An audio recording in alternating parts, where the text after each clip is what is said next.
Y a partir de mañana, en estos días, comenzará y hasta el próximo 3 de diciembre la segunda semana del lince ibérico. Por este motivo hemos querido venir aquí, a las inmediaciones del Parque Natural Sierra de Andújar, con Emilio Rodríguez y con el concejal de turismo, con José Antonio Oria, para conocer qué tenéis preparado para esta semana. Bienvenidos. Muchas gracias. Muy buenas. Bueno, desde la Concejalía de Turismo, en primer lugar, hasta el 3 de diciembre, ¿qué actividades se van a desarrollar?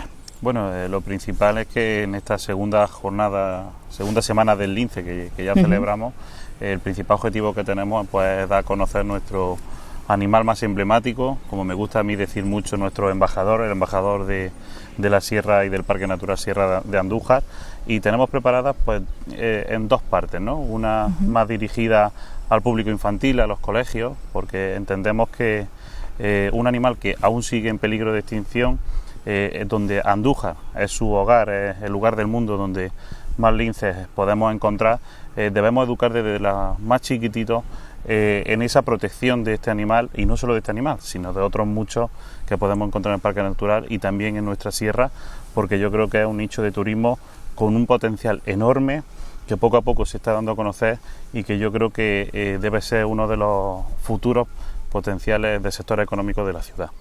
Y luego, por otra parte, tenemos 3 excursiones, 3 autobuses donde la empresa SAIR lo va a llevar a cabo, para que ahora lo explicará también Emilio, para dar a conocer ese parque natural. Por un lado, como hemos dicho, a los niños, y en este caso para los adultos. Hemos dividido también esos autobuses en 2, a su vez, uno dirigido a los que están hospedados en los hoteles y apartamentos turísticos y viviendas turísticas del municipio, con 2 objetivos. Uno, ayudar a ese sector, también hotelero, a que tengan una actividad gratuita que ofrecer, para hacer también más atractiva su oferta, y por otro lado, para dar a conocer aún más nuestro parque natural. Y también con opción a que cualquier ciudadano andujareño o andujareña, o de la comarca o de la provincia, o aquel que nos esté viendo a través de la televisión, pues pueda hacerlo. Y es tan fácil como solicitarlo a través de la oficina de turismo, bien llamando por teléfono, bien acercándose personalmente ahí. Y en definitiva, pues son esas las dos partes que tiene esta semana del lince, una dirigida a los colegios, por el motivo que he dicho, por ir educando a los más jóvenes de la ciudad en cuanto a la protección del parque natural y del lince ibérico, y la otra para que los hoteles y los ciudadanos de Andújar pues conozcan aún más ciertas zonas del Parque Natural Sierra de Andújar, que muchas veces nosotros mismos, con muy cerquita que lo tenemos, pues siempre hay zonas muy desconocidas, y yo creo que va a ser bastante interesante. Emilio Rodríguez, presidente de AMECO, ¿cómo se va a llegar a esos niños con esas actividades para enseñarles qué es el lince y la importancia sobre todo de cuidarlo? Bueno, pues hemos preparado unos talleres sobre las huellas y rastros de la fauna que está vinculada al lince, como bien ha dicho el concejal, y bueno, concretamente pues tenemos unos moldes de resina donde cada niño va a poder sellar pues la huella del lince ibérico y bueno, algún otro animal que esté vinculado a él, como por ejemplo puede ser los zorros, puede ser la garduña, puede ser algún tejón, ¿no? Que siempre el lince, aparte de ser ese gran animal que tenemos en nuestra sierra, pues también es un gran equilibrador del ecosistema con estos animales, ¿no? Con el resto de la fauna ibérica. Y eso por un lado con los escolares, que consideramos que es muy importante, ya que son el futuro tanto de la conservación del medio ambiente como de nuestra sociedad. Y luego por otro lado las actividades o los autobuses con esa promoción turística del propio parque que ha comentado José Antonio, ¿no? En este caso pues visitaremos un mirador del propio Parque Natural, que es en este caso el de Mingo Ramos, que creemos y consideramos que tiene y cumple todas las condiciones del hábitat del lince, y luego posteriormente nos acercaremos más a los ecosistemas de ribera, en este caso al Jándula, al Encinarejo, que también es famosa esa área, el área del Encinarejo, por avistamiento de lince y también de nutria. Quiero que nos explique un poco dónde nos encontramos actualmente. Bueno, actualmente nos encontramos en lo que es la Súa, que se conoce más comúnmente en Andújar, el paraje de la Ropera, un paraje que es un conector directamente con la sierra, con el parque natural. Tenemos el parque a poco más de 3 kilómetros desde aquí, y es una zona de influencia tanto por aves como por el resto de fauna muy importante. Es decir, que estamos prácticamente aquí a nuestra espalda, estamos viendo un encinar, es decir, el monte típico mediterráneo que hay en nuestro parque natural, ¿no? Y este enclave en el que nos encontramos es muy importante porque por la proximidad que tiene tanto Andújar como con la conexión con el parque natural, pues nos podemos encontrar diversas especies, tanto florísticas como faunísticas, muy destacables y muy importantes. ¿Cómo ha surgido, José Antonio, esta programación, esta segunda semana del lince ibérico? Bueno, desde el Ayuntamiento de Andújar y este equipo de gobierno siempre hemos defendido y hemos tenido muy claro que lo que he dicho al inicio, ¿no?, que el lince ibérico tenía que ser uno de nuestros potenciales turísticos. Y la idea pues surge ya el año pasado, hicimos algo muy similar, si recordarán, en la Plaza de España. No podíamos entrar a los colegios por el tema COVID, todos teníamos una cierta precaución y cautela, que este año ya, por suerte, y esperemos que sea así durante muchos años, pues ya sí podíamos llegar a los colegios, no tener que desplazar a los niños a la Plaza de España, también en una época en la que puede hacer más o menos frío. Y surge pues con la iniciativa de intentar dar a conocer y hacer de Andújar y de su gente embajadoras de nuestro parque natural. A mí siempre me gusta decir que los mejores embajadores no solo son los visitantes que vienen y hacen el boca a boca, que es muy importante, sino también nosotros, cuando llega un visitante, que sepamos lo que podemos decirle que tenemos en nuestra sierra, también en nuestro casco histórico, y para eso es el objetivo que tenemos desde el Ayuntamiento de Andújar y el área de turismo, dar a conocer a nuestra ciudadanía todo aquello bueno y mucho que tiene Andújar y que mucha gente pues lo desconoce. El parque natural es enorme, es inmenso, pero yo creo que poco a poco vamos a ir haciendo esa pedagogía con toda la ciudadanía, y el objetivo que tiene esta segunda semana del lince es intentar hacer que los niños, los padres y todo el ciudadano de Andújar pues sea embajador nuestro. Decía Emilio que sí, que decía con la cabeza. Sí, vamos, suscribo las palabras que dice José Antonio, y es que es más, nos lo tenemos que creer. Es decir, tenemos un municipio, vivimos en un municipio y somos vecinos de un municipio que es impresionante con la cantidad de recursos y patrimonio, tanto como histórico, cultural, como ha comentado José Antonio, como del propio parque natural. Es decir, el patrimonio natural que tenemos no lo tiene cualquier municipio, no solamente de Andalucía, sino de España. Es que tenemos una biodiversidad única en nuestro entorno. Y luego, como ha citado él también, el patrimonio es que la típica frase de Andújar no tiene nada, aquí no hay nada. Tenemos que quitarnos esa idea y empezar primero a conocer nuestro patrimonio, que es muy desconocido entre los propios vecinos y vecinas de la misma Andújar, y luego venderlo, saber venderlo, exportarlo, es decir, venir a Andújar, visitarnos, conocernos con su gastronomía y con su patrimonio, como bien ha dicho José Antonio, que es único. Es que no hay otros municipios que cumplan con tanto patrimonio en el mismo lugar, ¿no? En definitiva... Si me permite un inciso, y a raíz de lo que ha dicho Emilio, me gustaría también poner en valor, porque cuando en plena pandemia, la Diputación hizo un programa de Conoce tu provincia. Cuando tuvimos las reuniones posteriores, los concejales con el área de turismo de la Diputación nos decían que los que más había sorprendido y los que más habían valorado a los visitantes precisamente era Andújar. Es decir, era como la gran desconocida de la provincia, en la que mucha gente, y obviamente nos conoce por la romería de la Virgen de la Cabeza, algo que yo creo que es indudable y de sobra conocido, pero que desconocían pues esta parte del parque natural y también ese casco histórico que tenemos, porque además con muchas plazas palaciegas, con muchos palacios palaciegos, con muchas iglesias, con un cuadro del Greco que me gusta siempre destacar porque somos únicos en la provincia, y es verdad que nos lo decían, y así lo decía el área de turismo, que quien más había sorprendido y quien más mejores valoración tenía precisamente era Andújar. ¿Hay gente que no conoce la Sierra de Andújar? Sí, todavía hay muchas personas que desconocen realmente el parque natural y la sierra en general, ¿no? Pero muchas personas. De hecho, a mí personalmente me sorprende pues cuando contratan alguna visita o directamente se animan a inscribirse a alguna actividad, por ejemplo, del área de turismo o de medio ambiente en este caso, pues descubren pues lugares y puntos que muchas veces primero pasan desapercibidos por parte del visitante o de nuestros propios vecinos.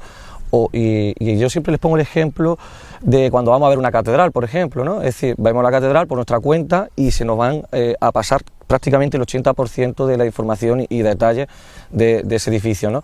Pues lo mismo pasa con el parque natural o pasa con el patrimonio histórico que tenemos en Andújar. Tiene que ir guiado para que nos expliquen y sepamos qué es lo que estamos viendo, y ahí es cuando ya vamos a empezar a valorar ese patrimonio. Es decir, muchas personas desconocen lo que hay en la sierra y en Andújar.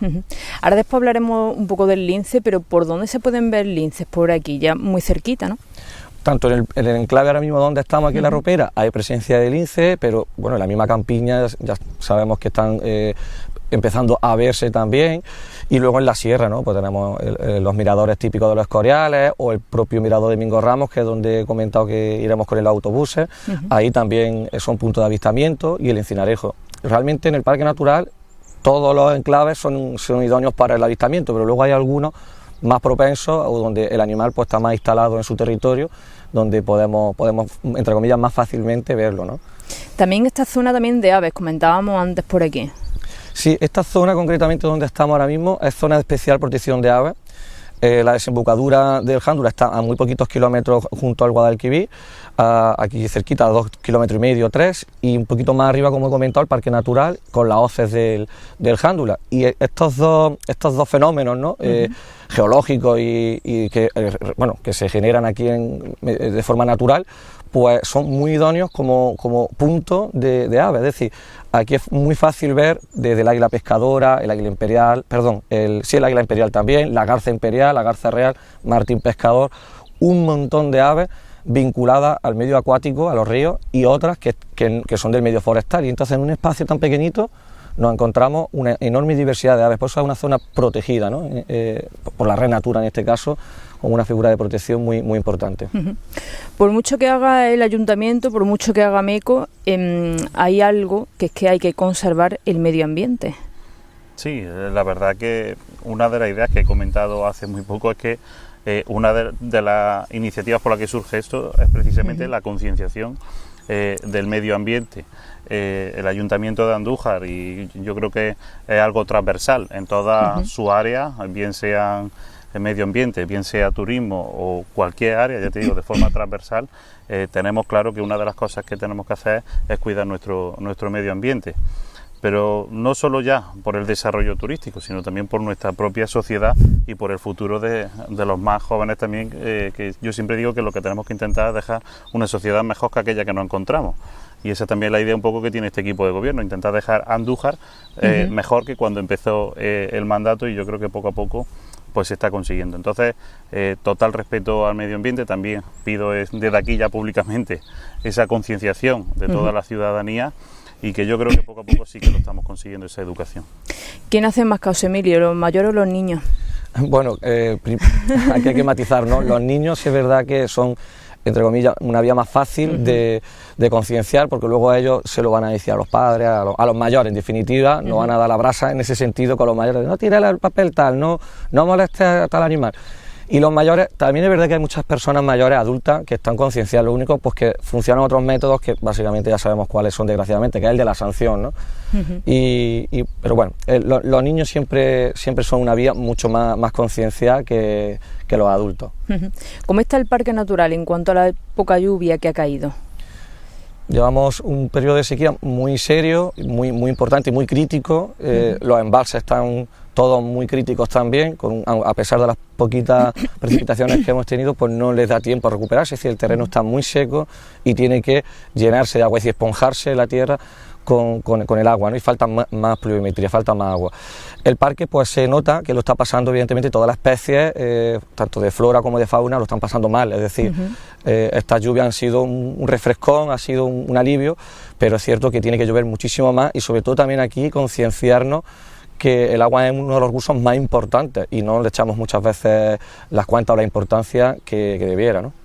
Hay que ser responsable también con el agua para esa poquita que tenemos, ¿no? Muy responsable. Bueno, pues ya por último, lo has recordado, has dicho cómo se pueden inscribir, pero vamos, si te parece, a recordarlo cómo se pueden inscribir en estas actividades para que participen durante el fin de semana hasta el 3 de diciembre también. José Antonio. Bueno, en los colegios ya SAIR ha hecho la ronda de colegios y ya están inscritos, y para todo aquel que no esté viendo y que no se haya inscrito, pues a través de la oficina de turismo, bien por teléfono, bien presencialmente, los días 26 de noviembre y 27 hay una actividad con el autobús, y el día 3 de diciembre hay otra, para que puedan elegir cuál es la mejor fecha que les interesa, la que pueden estar disponibles, y yo de aquí pues los animo a que sí lo hagan, porque estoy convencido que os va a gustar y van a querer que volvamos a hacer esta actividad. Pues muchas gracias por estar con nosotros. Vamos, si os parece, a conocer la figura del lince también, de la mano de José Luis Ojeda.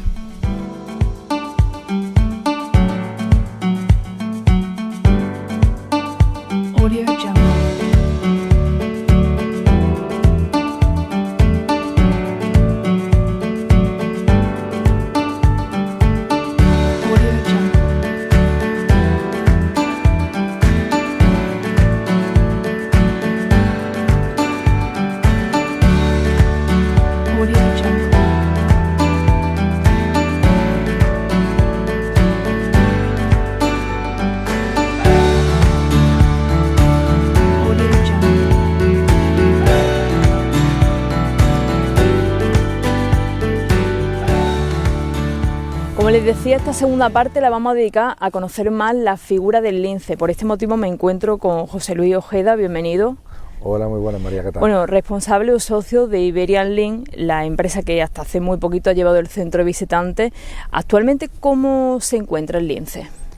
Bueno, pues el lince está ahora en un periodo, yo creo que bastante más esperanzador.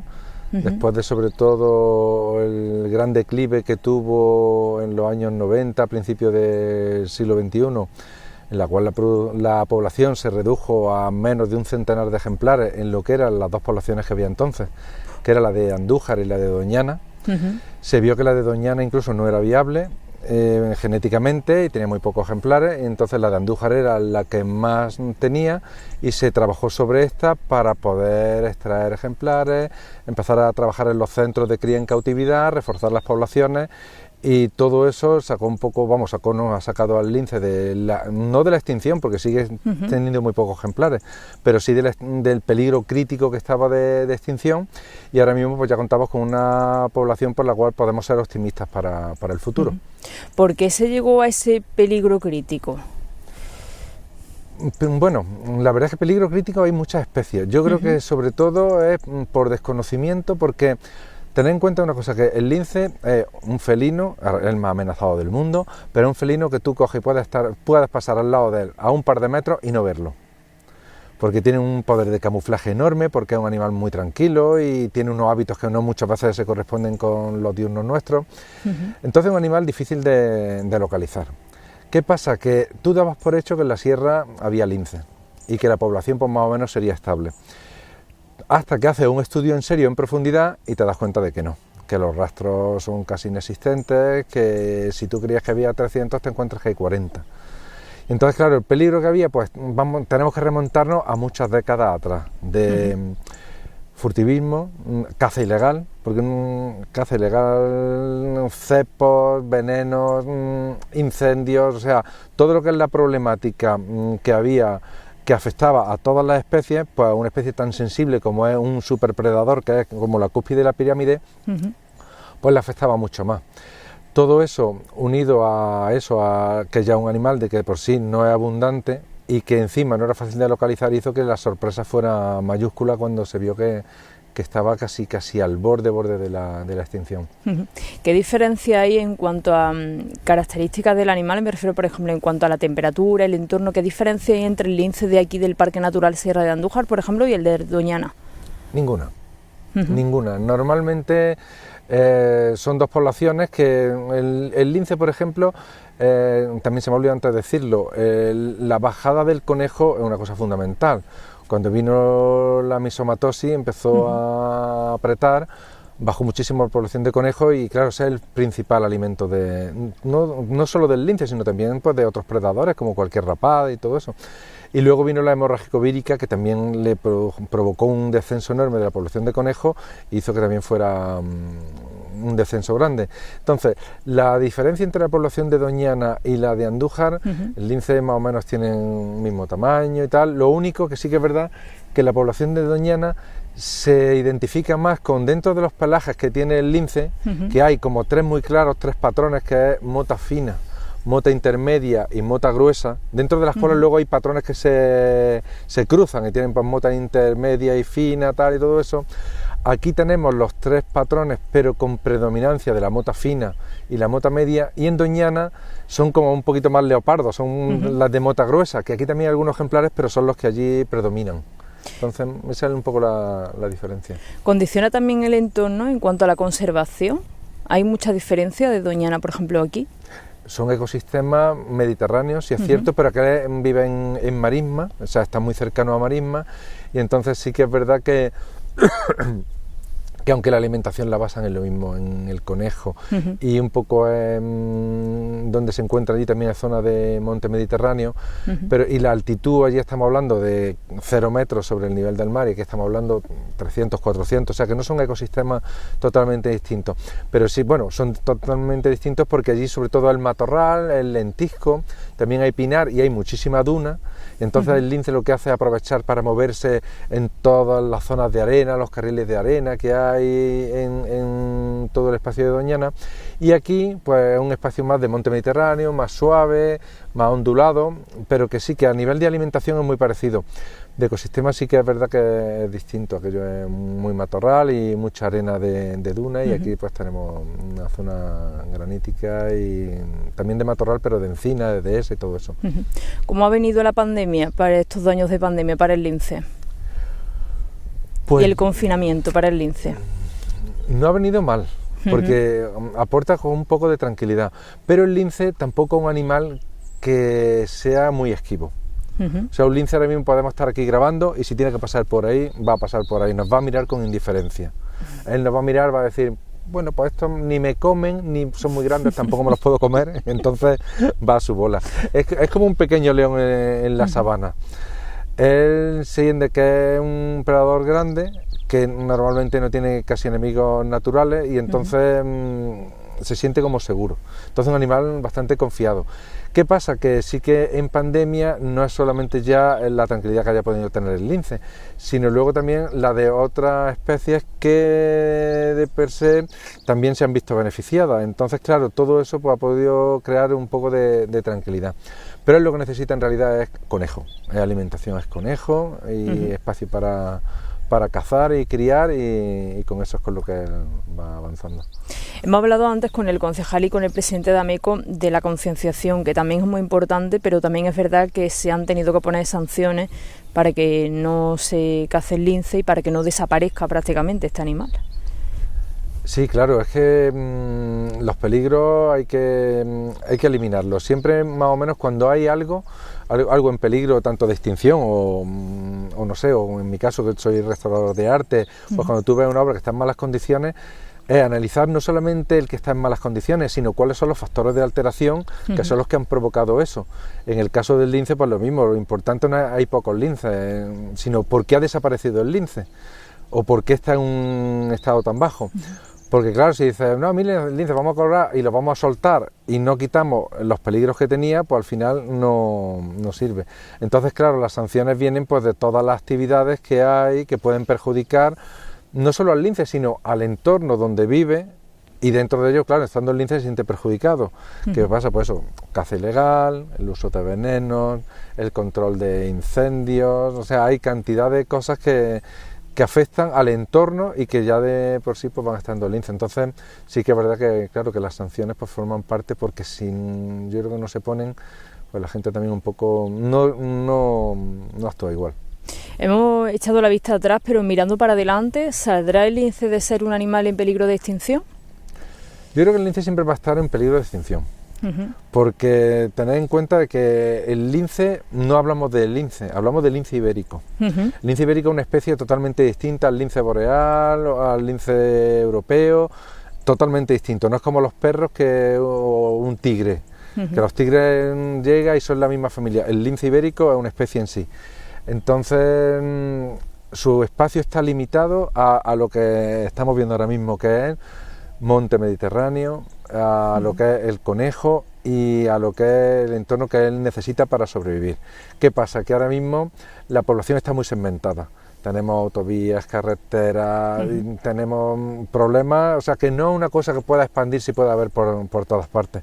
¿Por qué? Porque cuando el lince sale de las zonas donde él se encuentra seguro, que él no lo sabe dónde se encuentra seguro, pero es donde tiene comida y donde no tiene peligros que le amenacen, pues claro, él a lo mejor dice, en el olivar hay conejo, y se va al olivar, pero en el olivar tiene problemas de posibles de atropello, de que están fuera de un hábitat natural donde es mucho más visible, donde ya el lince pierde parte de sus características formológicas, el que vayan a una sierra donde no les es favorable, porque a lo mejor se han visto en Sierra Mágina, se han visto en Cazorla, se han visto en tal, allí el lince no puede desarrollar porque no hay conejo y porque no es su entorno. Entonces, claro, lo que tenemos que conservar muy bien los espacios en los cuales el lince se puede desarrollar, evitar todo lo que son las zonas de peligro, como esas zonas de atropellos, zonas de caza ilegal, de furtivismo y tal, y luego se está trabajando también desde el LIFE del lince en interconectar los distintos territorios, que es muy importante para que la viabilidad genética pues sea mayor y se puedan cruzar poblaciones, y se están creando como pasillos, que es lo que se pretende trabajar. Pero claro, todo lo que es trabajar ahí es trabajar en zonas donde el lince en un momento desapareció, y si desapareció fue por una causa, y esa causa, mientras no desaparezca, que es muy difícil que desaparezca, pues si hay una vía del tren, hay una carretera o pasa algo, va a seguir ahí, pues va a ser muy difícil trabajar para que no haya pues pérdida de ejemplares. ¿Cómo se puede concienciar o cómo puede cuidar al lince un ciudadano de aquí de Andújar, de la comarca de Andalucía? ¿Cómo lo pueden hacer? ¿Cómo se puede conservar ese animal? ¿Cómo podemos ayudar? El lince se cuida solo, o sea, un animal que lo único es conservando el medio en el que está. O sea, no creo que, por ejemplo, porque pase un lince andando y alguien pegue un grito, el lince se vaya. El lince se va a ir a 30 metros, va a decir, vaya capullo, y se va, y luego aparecerá al rato. Sí que es verdad que desde el respeto a nuestro medio, a nuestro entorno natural, es desde donde vamos a respetar a todo, no al lince, sino a todo lo que conlleva ese espacio, y dentro de eso está el lince. Entonces, siendo respetuoso en el medio ambiente, no dejando residuos cuando va a la sierra, intentando pues pasar más desapercibido, o sea, saber que estás en un sitio que es como tu casa, en la cual pues tú no arrojas basura, en la cual tú te tienes que comportar de una determinada manera, intentando no hacer daño, o sea, todo lo que son incendios, pues, imaginaros por ejemplo eso, tú llegas y dices, un furtivo se carga una caza ilegal a un ejemplar de lince, es terrible, o un coche atropella a un lince, es terrible, pero imaginaros que hay un incendio y que ese incendio afecta a un área de 300 hectáreas, en las cuales vivían 2 ejemplares de hembra reproductiva y otro par de machos. Y de pronto, en una zona donde ellos estaban de confort, desaparece el alimento, se tienen que ir a otro sitio, en otro sitio interactúan con otros ejemplares, o sea, siempre es el conservar el medio. Entonces, a mí lo que me asombra es que vayas por la carretera y que en verano, por ejemplo, te encuentres todavía en la sierra y en la autovía. Es escandaloso la cantidad de incendios provocados por colillas.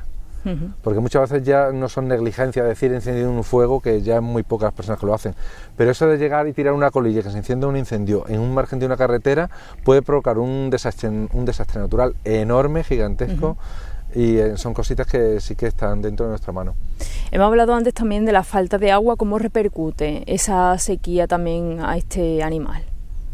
Pues repercute como todo, como parte del escalón de la cadena y de un escalón muy alto, pues si hay falta de agua, hay falta de pasto, si hay falta de pasto, el conejo, la perdiz, todos los que son sus presas naturales van a descender, van a tener además más enfermedades porque no van a tener la misma fortaleza, no tienen lo mismo, o sea que va a descender y todo eso repercute en él. O sea que todo lo que es la sequía, pues un lince a lo mejor o cualquier animal, sí que es verdad que la sierra, que no tenemos una sierra precisamente que se caracterice por la gran cantidad de agua, no es Cazorla, pero sí que es verdad que tú te vas a la sierra y de cualquier venero pequeñito que tenga un dedo de agua, un charquito de una cuarta, lo van a detectar y ellos van a beber y todo eso. O sea, no es ya la falta de agua de que se mueran de sed, sino todo lo que provoca la sequía, que es pues eso, la pérdida de alimento. Tened en cuenta que ahora, por ejemplo, empieza el celo del lince ahora en diciembre. La berrea del ciervo fue en octubre. ¿Por qué el ciervo en octubre y el lince ahora? Porque el periodo de gestación del ciervo son de X meses para que las crías nazcan en primavera. ¿Qué es lo que pasa en primavera? Que es cuando más alimento hay y es cuando todas las crías pueden desarrollarse con mayor seguridad.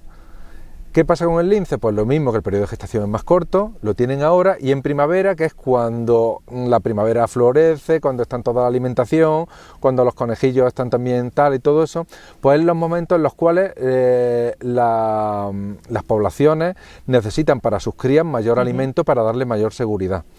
¿Qué pasa? Que si hay sequía, pues llega el momento en el cual nos encontramos, como nos hemos encontrado este año, en un periodo de berrea en la cual hacía un calor enorme, que sí que es verdad que se produce la berrea, pero los ciervos no entraban igual en celo porque algo les falta, entonces la intensidad del celo no es la misma, y entonces es verdad que se pueden provocar. Ahora, por ejemplo, si hay falta de conejo, pues el mismo lince, al no detectar el que hay una población de conejo o de alimento bien, pues el celo no es tan intenso, porque ellos mismos detectan que no tienen alimento suficiente. Y entonces puede que no ser tan intenso el celo. Es todo como... todo afecta un poco en la medida de lo que es la alimentación, que es lo que ellos detectan, que es lo que les da seguridad para sus camadas. Ya por último, ¿por dónde se pueden ver linces? Bueno, pues el lince yo supongo que podemos ver desde por aquí, porque el lince es un animal que tiene una movilidad bastante amplia, pero bueno, tenemos el privilegio de en todo Sierra Morena de poder contemplarlo en cualquier parte. Es que tú te vas al río Jándula, a los merenderos que ha habido de toda la vida, y por allí se puede ver al lince perfectamente. Tenemos una zona extraordinaria para intentar localizarnos, que es la carretera que une pues desde el cruce de la carretera del santuario hasta el embalse de la Lancha, el del Jándula, que aquí le llamamos de la Lancha, pues toda esa zona que atraviesa grandes fincas privadas, pues tenemos la suerte que como es un terreno muy ondulado, pues desde algún promontorio cerca de la carretera, porque sí es verdad que está todo vallado, de cerca de la carretera te apuestas con un telescopio y puedes verlo. Pero en general te puede sorprender el que de forma casual, no que sea... que se vea ahí con frecuencia, pero la cantidad de sitios donde te puedes encontrar el lince, y dices, ¿un lince aquí? Y sí, un lince ahí, porque se mueve mucho, un animal con mucha movilidad. Pues muchas gracias, José Luis Ojeda, por estar con nosotros, y sobre todo eso, que la gente se conciencie y que cuide a este animal para que pronto salga de ese peligro de extinción. Sí, muchísimas gracias a vosotros, porque todo esto es lo que ayuda a concienciación, y luego todo lo que podamos hacer es poco. Yo ahora, por ejemplo... AEFONA, que es la Asociación de Fotógrafos de Naturaleza, tiene el congreso ahora en el puente de diciembre en Santiago de Compostela, y voy a dar una ponencia, y la ponencia va a ser el lince ibérico en la Sierra de Andújar, problemas de conservación, y entonces siempre intentar poner un grano de arena para que cual sea nuestro trabajo, tanto de observador como de fotógrafo, siempre vaya unido un poco a la conservación, porque es necesario para que podamos mantener eso. Así que muchas gracias a vosotros.